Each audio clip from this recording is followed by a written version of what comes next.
Le président ukrainien Volodymyr Zelensky arrive en Arabie Saoudite lundi, un jour avant des négociations décisives entre des responsables ukrainiens et américains pour mettre fin à la guerre avec la Russie. Les négociations tant attendues de mardi pour résoudre le conflit de 3 ans verront les responsables américains et ukrainiens se rencontrer pour la première fois depuis la visite catastrophique de Zelensky à la Maison-Blanche le mois dernier. Zelensky a déclaré qu'il rencontrerait lundi le prince héritier saoudien Mohammed bin Salman, le dirigeant de facto du pays, et après cette rencontre, son équipe restera pour une autre réunion mardi avec l'équipe américaine. Lors des discussions dans la ville portuaire de la mer Rouge, Jeddah, l'envoyé américain au Moyen-Orient, Steve Witkoff a déclaré que Washington souhaite établir un cadre pour un accord de paix et également un cessez-le-feu initial.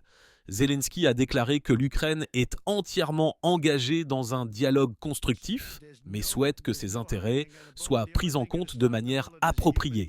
Nous espérons des résultats, tant en termes d'approche de la paix que de soutien continu, a-t-il déclaré dans son discours du dimanche soir. Le secrétaire d'État américain Marco Rubio volera vers Jeddah lundi, a déclaré le département d'État américain.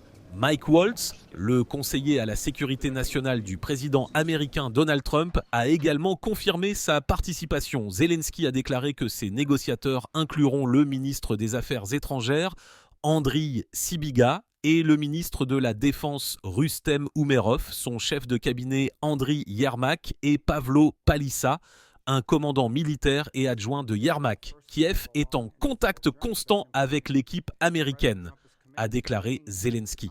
Washington a actuellement suspendu l'aide militaire à l'Ukraine ainsi que le partage de renseignements et l'accès aux images satellites dans une tentative de la contraindre à s'asseoir à la table avec Moscou qui a lancé son invasion à grande échelle en février 2022 sur ordre du président Vladimir Poutine.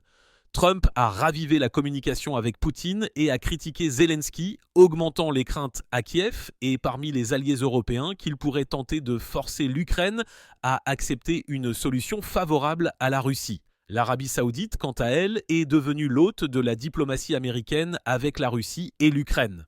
Elle a également précédemment intervenu dans plusieurs cas d'échange de prisonniers entre les deux pays engagés dans la guerre.